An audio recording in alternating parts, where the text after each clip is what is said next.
आज माझ्यासोबत जो कलाकार आहे, खरं तर आपल्या सगळ्यांना त्याचा अभिमान आहे. ज्या पद्धतीनं तो रिएलिटी शोमध्ये त्याची बाजू दाखवतो, ज्या पद्धतीनं खेळतो, खरंच अभिमानास्पद असतं आणि पुन्हा एकदा ते त्यानं सिद्ध केलेलं आहे.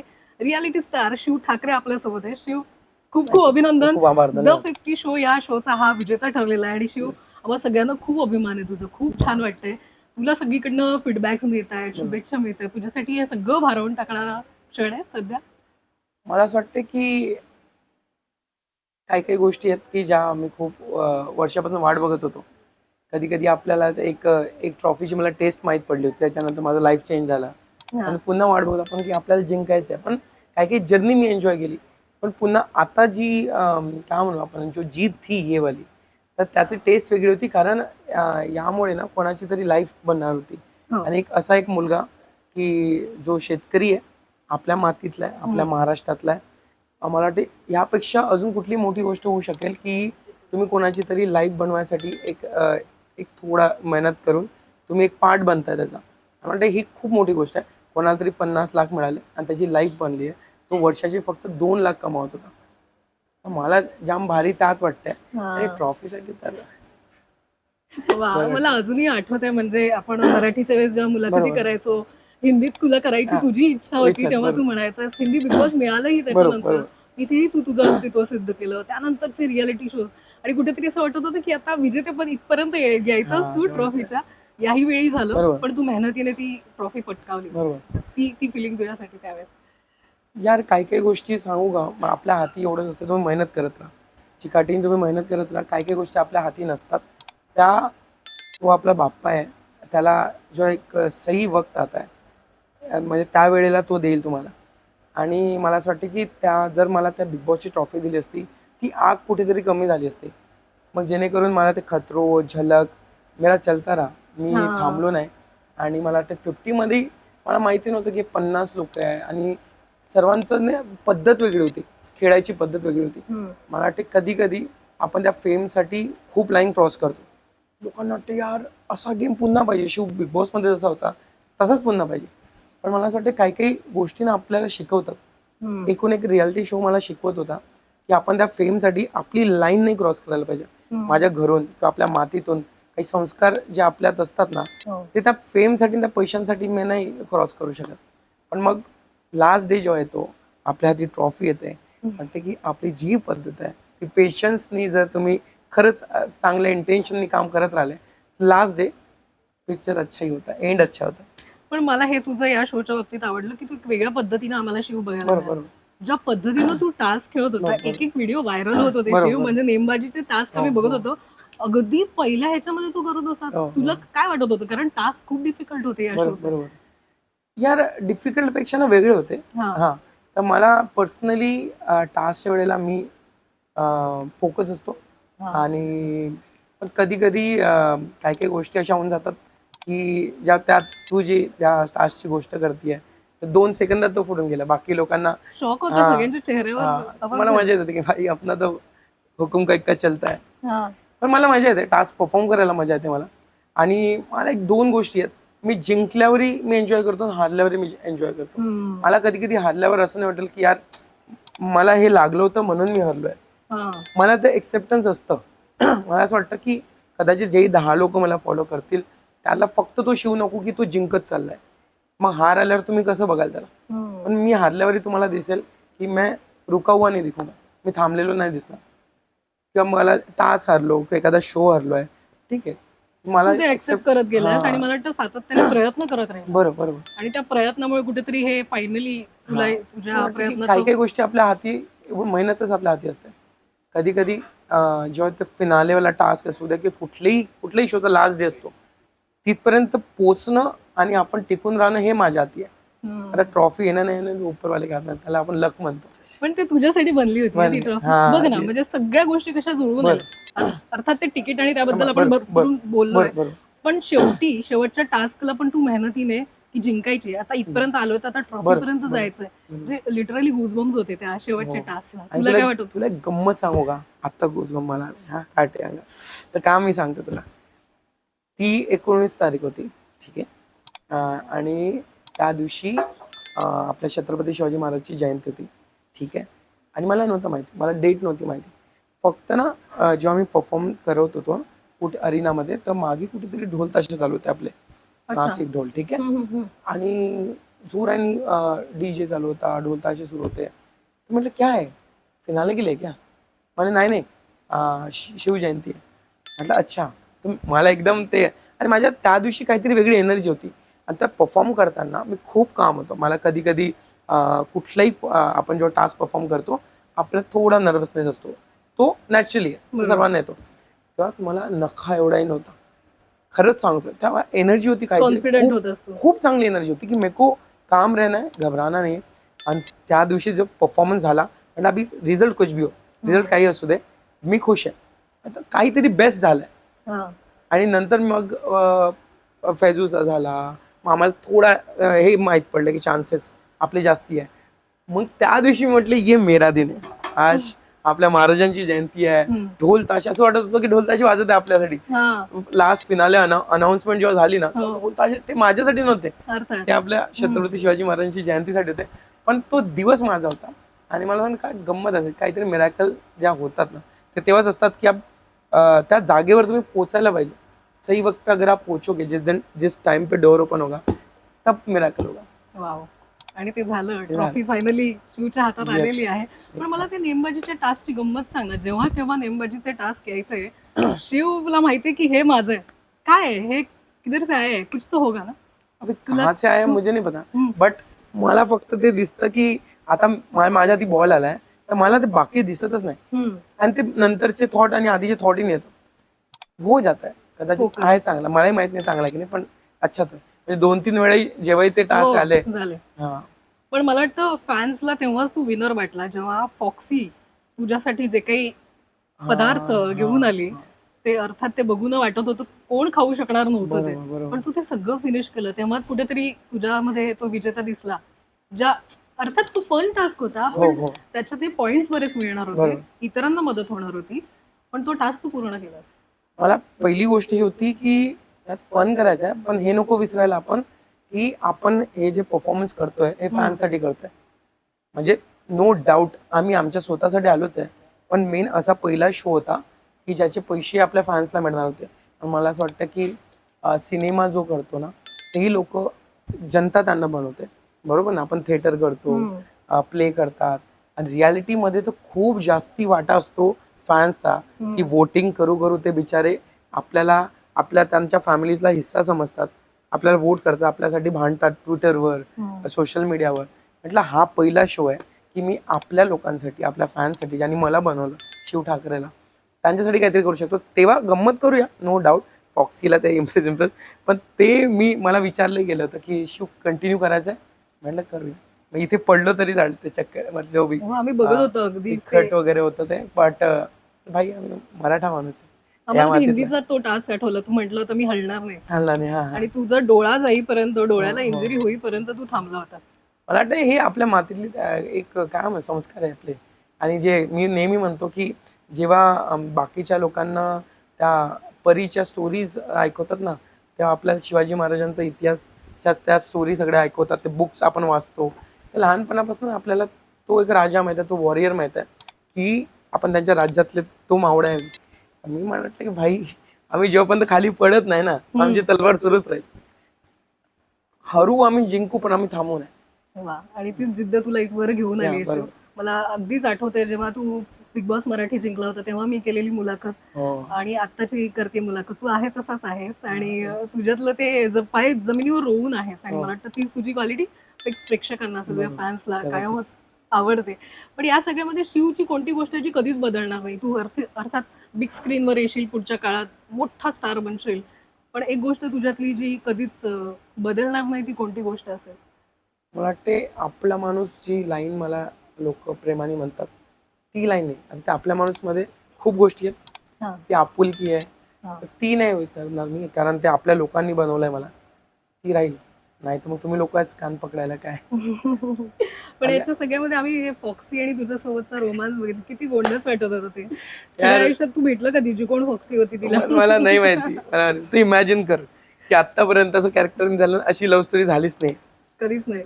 आणि ती त्या व्यक्तीचा चेहराच माहिती तिचा नाही. चेहराच माहिती आणि मला माहिती करून घ्यायचं नाही. कधी कधी कुठलं तरी प्रेम असतं ना ते दुरूनच चांगलं असतं. तर मला वाटतं ते फॉक्सीचं जे मुकुट होतं ना मला त्यासोबतच मजा करायची होती आणि खूप फन होतं. भाई काय अमेझिंग आणि टॅलेंटेड होती ती मुलगी. ती परफॉर्म करत होती ना आणि ती जुगलबंदी होती ना, गिव्ह अँड टेक होतं ना, ते खूप मजेदार होतं.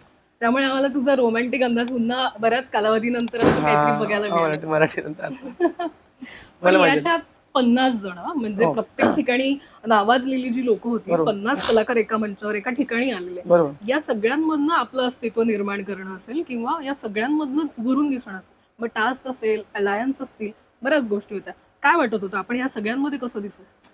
मी त्या बाबतीत खूप कॉन्फिडंट आहे. म्हणजे मला वाटतं की आपण जिथे आता जे 10-15 लोक इथे या रूम मध्ये आहे, मला नाही वाटत की मी तुला पाहून कुठलीही गोष्ट इन्सिक्युअर किंवा आपण मला असं जेलेसी वाटायला पाहिजे की जी गोष्ट प्रेरणामध्ये आहे ना ती तिच्यात आहे. ठीक आहे, आपण तिची रिस्पेक्ट करायला पाहिजे आणि माझ्यात ती माझ्यात आहे. तर मेरी जगह प्रेरणा नाही ले सकती आणि तिची जागा मी नाही घेऊ शकत. बरोबर ना? तर जेवढे 50 असू द्या, 100 कंटेस्टंट असू द्या, एक आपली हुक आहे. परफॉर्म करताना एक ऑनेस्टी आहे, गेमची ऑनेस्टी. सगळ्यांची डेफिनेशन जी ऑनेस्टीची वेगवेगळी आहे. मला माहिती आहे, मला जर कधी माझा मित्र असला आणि तो खरंच खरा असला तर मी ट्रॉफी ही सरकवताना मी विचार नाही करणार की मला स्वतःला माहिती आहे. मी बघितलंय कारण जेव्हा MC स्टॅन जिंकला होतास तू जाऊन त्याला मिठी मारली होती. हा तुला तो खूप आनंद आणि झाला. मला असं वाटतं की हे आतून आहे माझ्या. मला आता जर मी आता 50ची गोष्ट करू, जर माझ्या अलायन्सचे लोक नसते आणि फैजू असता, मला आतून आत्ताही वाटते की तो मुलगा मेहनती होता. मला काही म्हणजे काहीतरी गोष्ट की मागे काही पण मेरे अंदर दिल में है वो. मला असं वाटतं काही काही गोष्टी ना आपण असं राहिलो तो आपल्याला कुठलेही कॉम्पिटिटर असले तर ते इन्सिक्युअर फील नाही होणार. माझी जागा किंवा माझ्या हक्काची गोष्ट मला मिळणार. मला दुसऱ्याचं काही नको आहे. तेरे हक्का तू ले ले, मेरे हक्का मुझे मिलेगा. वो कैसे लेना है ते मला माहित आहे. फक्त तुम्ही कधी कधी असताना लोकांना हलक्यात घेतात. कधी कधी आपण थोडं पोलाईट राहिलो किंवा थोडं हंबल राहिलो की यार मला उगाच भांडणं नाही करायचे, लोकांना वाटतं की थोडं लाईटली घेतात. मग त्यांना थोडं इंजेक्शन द्यावं लागतं मध्ये मध्ये. गृहीत धरलं नाही जाऊ हा, नये. मग तिथे मी इंजेक्शन देतो की बाबा थांबा. मी एक 2 साईड आहे माझे, पण बाय चॉईस मी विचार करून किंवा माझ्यावर खूप मोठी रिस्पॉन्सिबिलिटी आहे की मला जे 10-20 लोक फॉलो करतात आहे त्या लोकांना कधी लाज नाही वाटायला पाहिजे की आपण अशा माणसाला फॉलो करतोय त्या लायकच नाही तो. तर मी कुठली गोष्ट करताना कदाचित तो विचार करतो थोडा डोक्यात की बाबा अशी कुठलीच गोष्ट नको करायला की त्याच्या आईला वाटेल कोणाला फॉलो करतोय तू. राईट. एक इन्स्पिरेशन म्हणून लोक रोल मॉडेल बघतात. आणि मला वाटतं मी नाही कदाचित मी हा विचार करतो, पण जेवढे आपले आर्टिस्ट आहेत, जेवढे इन्फ्लुएन्सर म्हणतात, जेवढे क्रिएटर म्हणतात, आम्ही सर्वांवर किंवा तू पण जर्नलिस्ट म्हणून आपण सर्वांवर एक रिस्पॉन्सिबिलिटी आहे. कदाचित ते फेम आणि व्ह्यूज साठी मला ती गोष्ट नाही करायची आहे जेणेकरून त्या माझ्या फॅन्सचं नुकसान होईल. माझी लाईफ तर मी बनवली ना आणि बनवतोय, मला त्याचं नुकसान नाही करायचं. कदाचित कुठेही आता हा शो होता, कदाचित उद्या चालून कधीही मला चान्स मिळाला कुठे मदत करू शकतो मी नक्की करेन. मी ट्राय आणि या करतो. शोच्या माध्यमातून ते झालं. ते 50 लाख त्या मुलाला मोठी मिळाले. गोष्ट आहे. पण या सगळ्यामध्ये आम्ही बघितलं अमरावतीला तू गेल्यानंतर ग्रँड सेलिब्रेशन झालं आणि सगळे कौतुकाने त्यांना अभिमान वाटत होता की आपला अमरावतीचा मुलगा बरोबर. इथे जाऊन आपलं नाव मोठं करतोय. काय वाटत होतं तिथे गेल्यानंतर? अर्थात आईबद्दलचे किस्से ऐकले. आई देवासमोर होती की ट्रॉफी मिळू दे, आजी नाचत होती आनंदाने. मला असं वाटतं आपण कधी कधी ती जर्नी आपली असते ना, कधी आपले स्वप्न त्यांचे होतात ना माहित नाही पडत. आत्ता ते होतं ना की एक ट्रॉफी 16ची असं मन होतं त्यांचं. मी मी मी न्यूट्रल होतो. इट्स ओके, जे झालं चांगलं झालं. ज्याच्या हक्काची होती त्याला ट्रॉफी मिळाली. पण इच्छा होती की आपली ट्रॉफी होती हे ते जे आईचं असतं की अरे यार. पण मग खतरो झाला, झलक झाला. आत्ता होतं की ही ट्रॉफी आपलीच आहे. म्हटलं मम्मा आपण जस्ट मी एक शो करायला चाललो जो न्यू फॉर्मॅट आहे. जर आली तर ठीक, नाही आली तो इट्स ओके, तो आगे बढ़ेंगे. आईला पाहिजे होती या शो. आईला पाहिजे होती ब्रो. तिला माहिती नाही आणि ती एवढी खुश आहे, तुला काय सांगू. माहिती नाही शो मध्ये मी होतो, तिला या शो मध्ये खूप इंटरेस्ट नव्हते आधीपासून. आता मी जातोय म्हणून इंटरेस्ट वाढले की आपला मुलगा आहे. नंतर ती ट्रॉफी आल्यानंतर सगळ्यात जास्त तिने ती फुलं टाकतं, फटाके आणायला लावले. म्हणजे बाकीच्यांचं सेलिब्रेशन वेगळं, जो डीजे ढोल ताशा वेगळं, हिचं सेलिब्रेशन वेगळं. बुके आणते ती ते ओवाळते, नजर काढते. वाटते की तिला पाहण्यासाठी की चल ठीक आहे आपल्या घरचे खुश ते समाधान वेगळं असतं ना, आपल्या घरच्यांना मिळणार आनंद. आणि मस्त छान आहे. म्हणजे पुऱ्या गल्लीत आमच्या कॉलनीत सगळ्यांना आवाज दिलात, आणि तेव्हा स्क्रीन लागली होती फिनाले जेव्हा हो, टेलिकास्ट हो होता. बरोबर. आपल्या घरचे खुश तर अजून काय पाहिजे. आणि कदाचित त्यांना तर असं अशी कुठलीच गोष्ट नको ना की त्यांची मान खाली जाईल. बरोबर. पण या शोने अनेक मित्र मिळाले. अर्थात प्रिन्स आणि यांच्यासोबतची बॉन्डिंग प्रिन्स होती तर ना. खूप पण वर्षापासून. अनेक मित्रांसोबत तुला इंटरॅक्ट करता आलं. तू तू मा- कोणकोणते मित्र झाले तुझे इतके मला छान खरं बॉन्ड? सांगू, प्रिन्स तर म्हणजे असं मोठा भाऊच आहे. जसं रणविजय सर आहे, हा रणवीर सर जास्ती क्लोज आहे. हा आता प्रिन्स भाई मी फर्स्ट टाइम आम्ही एका शो मध्ये होतो. पण एक रोडीज ही जी फॅमिली आमची, याच्यात ना एक रिलेशन आहे की कोणीही कुठल्याही शो मध्ये राहू दे एकमेकांसाठी उभे राहते. हो. आणि आता नवीन म्हणशील तर हामिद झालाय, हम्म. आरुषी झाली आहे, बाकीच्या आहेत, बट कृष्णा झाली आहे. हो. कृष्णा माझी खूप चांगली फ्रेंड आहे, अच्छा. खूप मस्त आहे खूप. आणि ते म्हणतो ना आपण रूट्स, ते जग्गू दादामुळे कदाचित तिच्यात आहे. सिम्प्लिसिटी. बहुत आहे उसमें. हा. काही गोष्टी तिचा ऑरा तिचा टोन जर तुम्ही बाजूने करा. आणि करण पटेल डिनो तर माझा सिनियर ऍक्टर. तो माणूस बेस्ट आहे. म्हणजे तुला सांगू, त्या माणसानी ना त्या गोष्टी तिथे तो खेळलाच नाही गेम, कारण उसका लेवल बहुत अप था, बहुत अप. आणि तो ऑफ कॅमेरा जर म्हणशील, तो आम्ही जे रात्री रूम मध्ये होतो जे आम्ही मस्त्या करायचो, एक दुसऱ्याची खिचाई करायचो, दादा माझी करायचा मी त्याची करायचो, अच्छा. भाई तो खूप बेस्ट आहे. म्हणजे त्याला ना ती गरजच नव्हती त्या शोची, पण त्याला रिक्वेस्ट केली होती त्या शो साठी. आणि मग त्यांनी ते वातावरण पाहून त्यांनी सोडून दिलं की मला असं नाही दिसत, तुझं खुद छोड दिया, गिव अप कर दिया. नाही तर तो बेस्ट आहे भाई. म्हणजे मला जाम आवडलं, खरा आहे तो. म्हणजे तू म्हणशील ना, आता एखाद्या कॅमेरासमोर काही काही गोष्टी आपण बोलत नाही, जो जे त्याच्या मनात आहे ना तेच इथे राहील तोंडावर. हा. तर तो मला चांगले लोक मिळाले की जे आहेत एक छान फॅमिली. नवीन फॅमिली. आणि या सगळ्यात आम्ही एक फोटो बघितला एकता कपूर यांच्या सोबतचा. हा, आम्हाला असं वाटतं की काहीतरी छान आणखीन इन फ्युचर होणार आहे. काय काय म्हणजे त्याबद्दल काही सांगू जे शकतो? तुम्हाला वाटतं ते मलाही वाटतं. होऊ द्या. फक्त होपफुली आता जे ठरवलंय ते होऊ दे, म्हणजे आपल्याला बोलायला मजा येईल. त्या गोष्टी खरंच मजेदार आहे आणि खूप वर्षापासून मी त्या गोष्टींची वाट बघतोय. पण मला असं वाटतं आता काही काही गोष्टी अर्धवट बोलण्यात मजा नाही, तर पूर्ण होईल तर नक्की सांगेल मी. पण आहे काहीतरी छान आहे. आणि प्रत्येक मुलाखतीमध्ये आपण बिग स्क्रीन बद्दल बोलतोच आणि ते बोलणारच मी जोपर्यंत ते होईल आणि त्याची मी मुलाखत करेन. नक्की. तुला काय वाटतंय आता, काय तुझं काय ध्येय तिथपर्यंत? रियालिटी शोज बरे खूप झाले आता मला. पण आता मी इथं आलो होतो ऍक्टिंग साठीच नक्की. तर काही 1-2 सिनेमा मला मराठी आले, मग ते वर्कआउट नाही झाले त्यांच्या साईडनी, किंवा काहीतरी त्यांच्यामध्येच प्रॉब्लेम झाला की जो कदाचित अजून वर्कआउट होईल यावर्षी. पण यावर्षी काहीतरी मोठं येईल ही फिलिंग आहे मला, होपफुली. तर काही बोलणं सुरू आहे. मग मी आलो मुंबई, किंवा मी जी सुरू केली होती जर्नी ते मोठ्या पडद्यासाठीच केली होती. पण कुछ चीजों को वक्त लगता है. पण तू एखाद्या हिंदी रियालिटी शो किंवा काय करतो ना, एक मराठी माणूस म्हणून महाराष्ट्र संपूर्ण एक ह्याने आपुलकीने तुझ्याकडे बघत असतो. ही जबाबदारी तुला अर्थात वाटत असते. आणि बघतो आम्ही रियालिटी शो मध्ये तू मध्येच मराठीत बोलणं किंवा तुझा तो अंदाज दाखवत असतो. आता मी सांगू का, मला असं वाटतं की एखाद्या शो मध्ये जर मी, माझे लोक आहेत महाराष्ट्रातले, ते मला प्रेम करतात, पाठिंबा देतात, तर मला तिथे एक नॅचरली मराठी निघतं ते माझं. आता आई शपथ तू म्हणशील, ती आपल्या सगळ्या मराठी लोकांमध्ये आईच्या गावात म्हण की आई शपथ म्हण, हे ते आपलं काढून लागते. आपण 2 शब्दानंतर काहीतरी छान करताना ते होतं नॅचरली. पण कुठे कुठे ना मला असं वाटतं की कुठेही मी अशा चुकीच्या ठिकाणी मी मराठी आहे असं नको दाखवायला, जिथे मी पण घाण आहे. म्हणजे मला त्या मराठी आपली जी भाषा म्हण की मी महाराष्ट्राचा आहे, त्याला कुठेतरी धक्का पण नको लागायला माझ्या थ्रू.